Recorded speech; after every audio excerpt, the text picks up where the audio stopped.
고난 주간 가운데 더욱더 하나님의 은혜와 사랑을 우리가 깨닫고 믿음의 길을 한 걸음 더 걸어가는 귀한 은혜와 사랑이 이 시간 가득하기를 소원합니다. 누가복음 23장은 예수께서 빌라도에게 재판을 받으시고 십자가에서 완전히 죽으셔서 무덤에 안치되는 내용까지를 아주 세밀하게 다루고 있습니다. 누가복음 23장의 중심 내용을 여러 가지 이야기할 수 있겠지만 가장 중요한 거 두 가지를 말씀드릴 수 있다면, 첫 번째는 그리스도의 죽음이 정당하지 않는다는 것입니다. 먼저 빌라도가 23장 4절에 예수님의 무죄함을 입으로 시인합니다. 그리고 25절을 보면 제가 읽어드리겠습니다. 그들이 요구하는 자 곧 밀란과 살인으로 말미암아 옥에 갇힌 자를 놓아주고 예수는 넘겨주어 그들의 뜻대로 하게 하니라 라고 이야기를 하면서 무죄한 예수님을 사형에 처하게 하고 밀란과 살인으로 마땅히 죽어야 될 이 죄인을 살려주는 불의함을 성경은 기록하고 있습니다. 그리고 십자가에 달리시는 형벌을 받으시는 과정 속에서도 끝까지 자신의 백성들을 사랑하시는 모습을 성경은 증거하고 있습니다. 47절에는요, 백부장의 입을 통해서 예수님이 죄인이 아닌 의인됨을 증거합니다.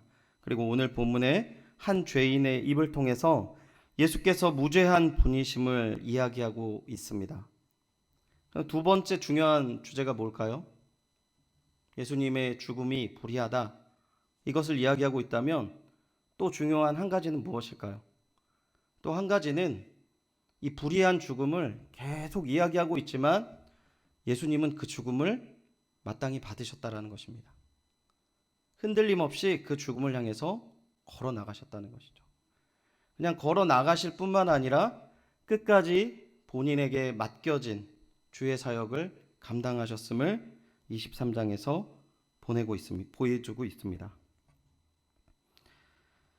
그렇다면 예수님이 왜 이러한 불의한 죽음을 마땅히 당당하게 받으셨습니까? 질문입니다. 아무도 대답을 안 하니까 제가 대답을 해야 되겠죠. 예수님께서 죽음 직전까지도 죄인을 구원하시기 위함이었습니다. 할렐루야. 예수님께서 우리를 구원하시기 위해서 마땅히 걸어가셨다는 것이죠. 그 풍성한 사랑을 믿고 여기 이 자리에 계신 모든 분들은 감사할 줄 믿습니다.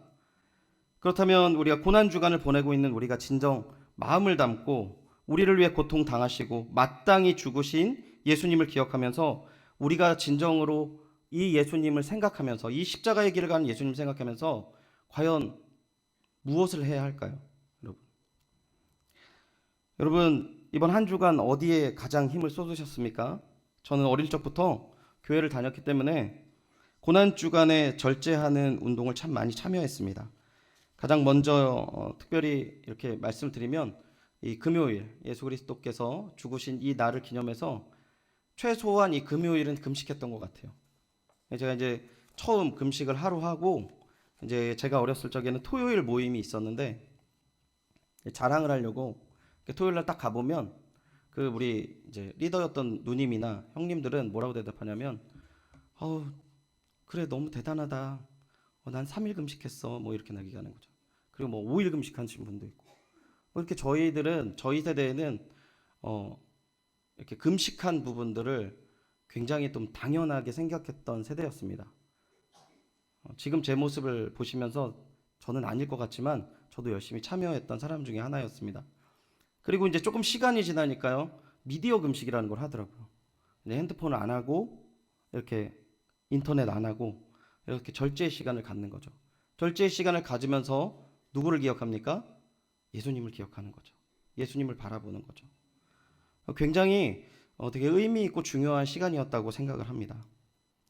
특별히 오늘 우리가 읽은 말씀을 통해서 더 깊이 있게 우리가 이렇게 절제하면서 주님을 바라보면서 정말 힘을 쏟고 이 고난주간을 통해서 더욱더 예수님을 사랑하고 은혜를 누리며 믿음의 길을 한 걸음 내딛는 것이 무엇인가 생각해 볼 때 예수님께서 끝까지 하셨던 것, 그게 무엇이냐면요, 용서하는 것이었습니다. 그래서 이 용서하는 것에 힘썼는지 돌아보시고, 혹시 내가 용서할 수 없는 부분이 있다면, 용서할 수 없는 사람이 있다면, 용서할 수 없는 일이 있다면 모두 다 주 예수 그리스도의 십자가 앞에 다 내려놓고 예수님처럼 용서의 은혜와 사랑을 누리시며 예수님의 사랑을 나누어 주시는 귀한 주님의 사람들이 되시기를 축원드립니다. 2014년에 만든 패션 오브 크라이스트라는 영화가 있어요. 예수님께서 십자가의 형에 달리시기 이전부터 어떤 고통과 모욕을 받으셨는지 참 잔인하게, 너무나도 실제적인 그 고증을 통해서 이렇게 보여주고 있는, 정말 제대로 하나님을 믿는 사람이라면 보기 힘들 만큼의 그 영화가 있습니다. 예수님께서 십자가에 못 박히시면서 무엇을 하였는지 생각하기 전에 먼저 십자가형이 어떤 형인지 우리가 먼저 이 시간 잠깐 생각해 보면은, 영화를 보면 이제 예수님께서 이제 십자가에 못 박히는 과정을 굉장히 고통스럽다라는 것을 우리가 실제적으로 눈으로 볼 수 있는 부분이 있는데요. 제가 이제 신학을 공부하고 이렇게 이 부분에 대해서 학자들이 어떤 글을 썼는지 그 상황을 이렇게 표현하는데, 이 십자가에 매달리는 상황도 너무나도 고통스럽지만 진정한 고통은요, 그 십자가에 달린 이후라고 합니다. 그 십자가에 달려서 그 계속적으로 너무나도 고통스럽지만 그 죽음에까지는 이르지 않는 딱 그 정도의 고통이라고 합니다. 그래서 몸이 찢어지는 것을 방지하기 위해서 몸을 묶어놓고요, 또 다리도 받침대를 딱 줍니다. 근데 너무 잔인한 건 뭔지 아세요? 밤이 되면 동물이 나온대요. 동물이 나와서 그 발을 뜯어먹고, 그리고 그 고통 속에서 죽어간다라는 것입니다. 그래서 이 십자가형에 당한 그 가족들은 밤새워서 그 동물을 쫓았다는 기록이 이 역사적인 기록에 남아 있습니다. 그래서 이게 얼마나 잔인했으면 로마 사람들은 절대 어떠한 범죄를 지더라도 십자가형에는 죽이지 말아라, 이런 법률이 있을 정도로 이 십자가형은 그 공포의 대상이었던 것이죠. 그런데 그러한 고통 속에서 예수님이 오늘 본문에 무엇을 하시는지를 보여주고 있다는 것이죠. 34절 한번 읽어보겠습니다. 34절입니다. 시작.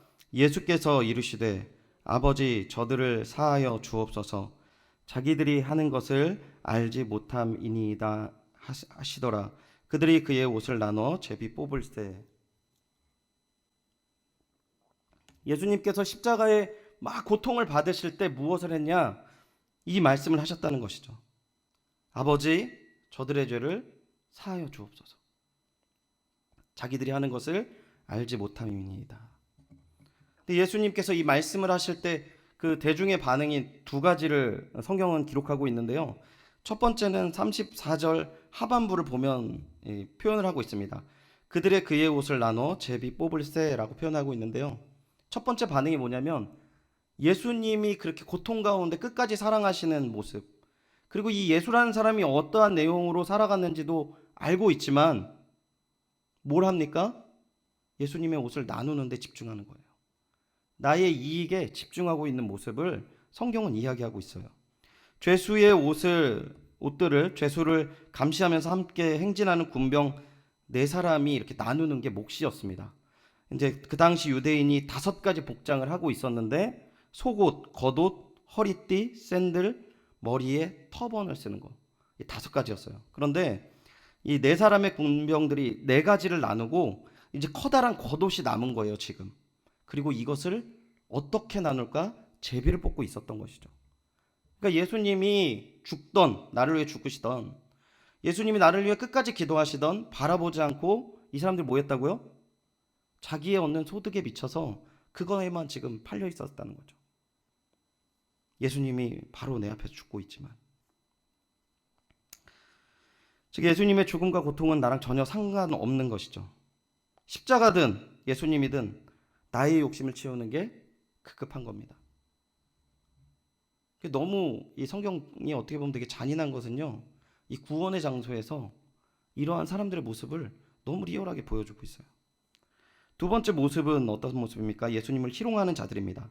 35절에서 37절 보면은 제가 읽어드리겠습니다. 백성은 서서 구경하는데 관리들은 비웃어 이르되 저가 남을 구원하였으니 만일 하나님이 택하신 자 그리스도이면 자신도 구원할지어다 하고 군인들도 희롱하면서 나와 신포도주를 주며 37절은 같이 읽겠습니다. 시작. 이르되 내가 만일 유대인의 왕이면 내가 너를 구원하리라 하더라.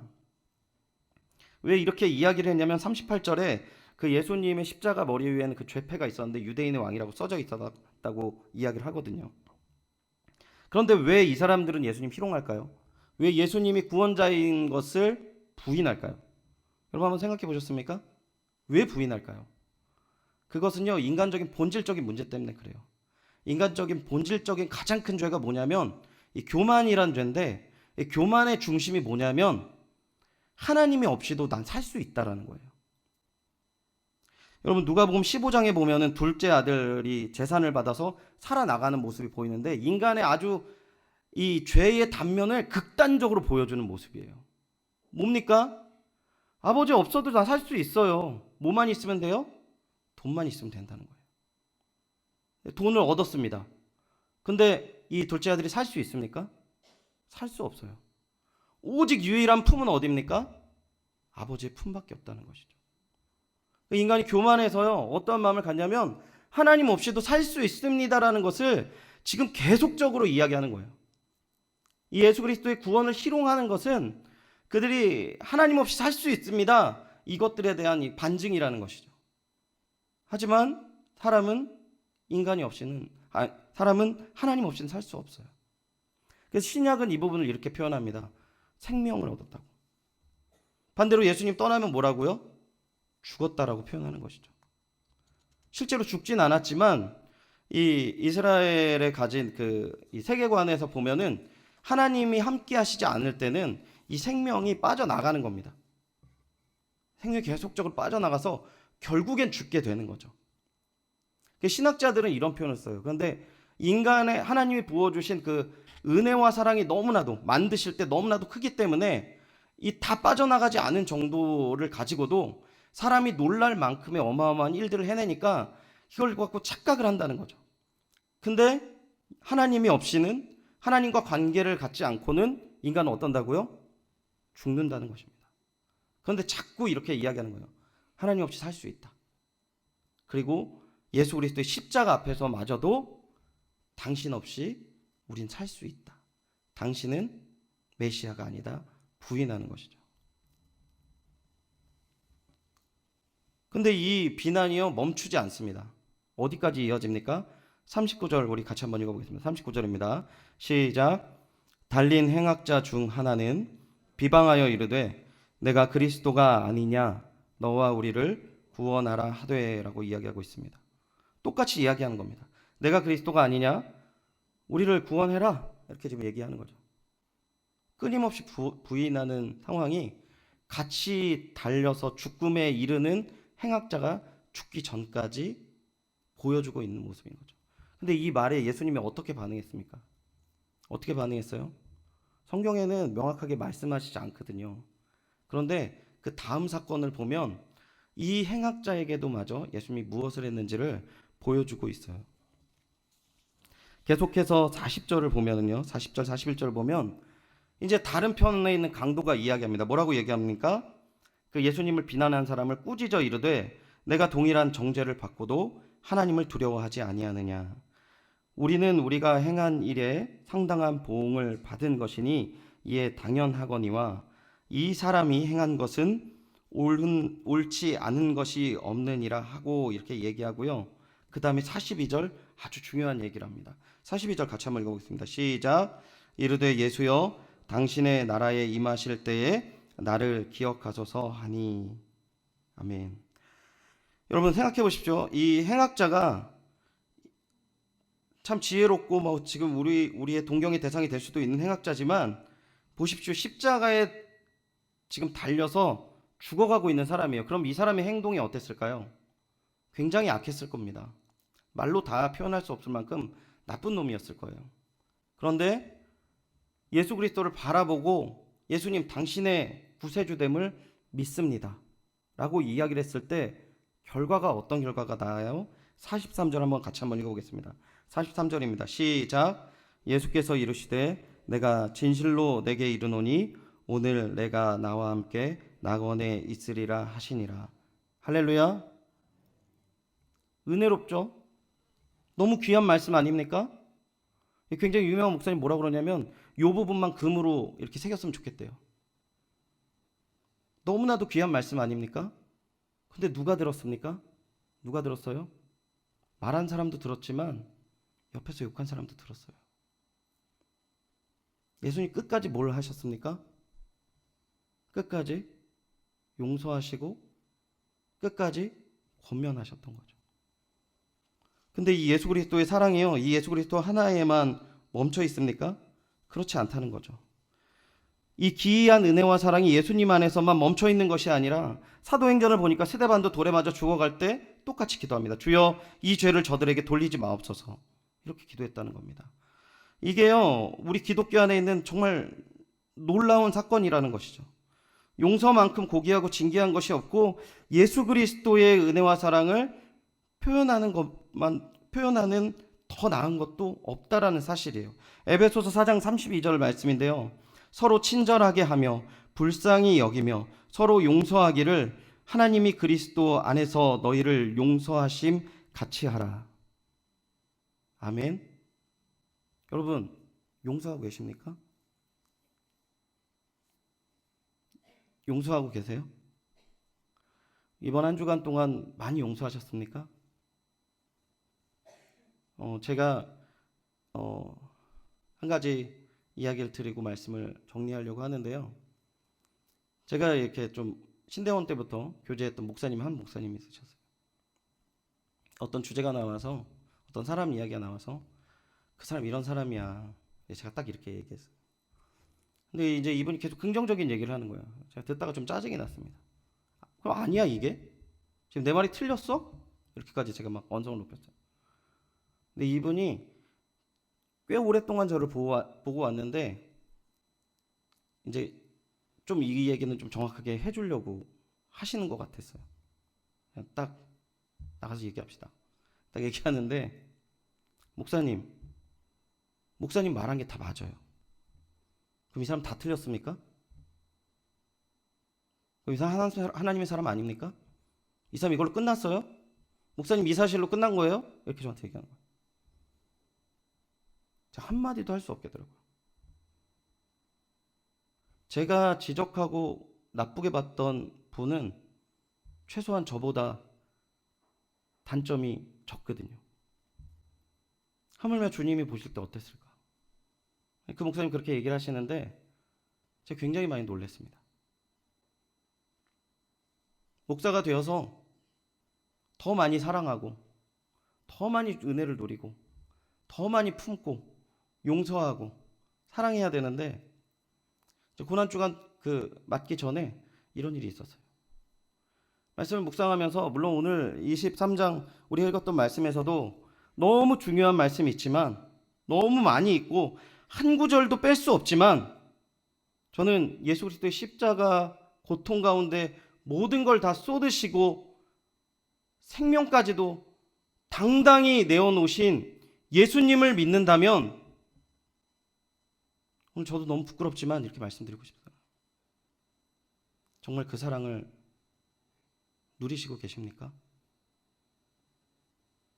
누리시고 계셔서 용서하고 계십니까? 품으시고 계세요? 사랑하고 계세요? 뭘로 복음을 증거할 겁니까? 뭘로 예수님이 나를 위해 죽으셨다는 걸 증거할 수 있을까요? 제가 이 부분을 가지고 굉장히 고민을 많이 했어요. 마무리 얘기를 져야 되는데 생각했어요. 난 용서할 수 있을까? 주님 근데요 제가 이 말씀 전해야 되는데 저는 아직도 용서할 수가 없어요. 주님 저는 용서할 수가 없어요. 정말 용서할 수가 없어요. 저 너무 불쌍하죠. 근데 이제 예수님께서 우리를 위해서 죽으시고 용서하셨다라는 거는 내가 하는 게 아니더라고요. 예수님이 우리를 위해 죽으셨다는 게 어마어마하게 커서요. 그 용서는 예수님이 하시는 거라는 걸 깨달았어요.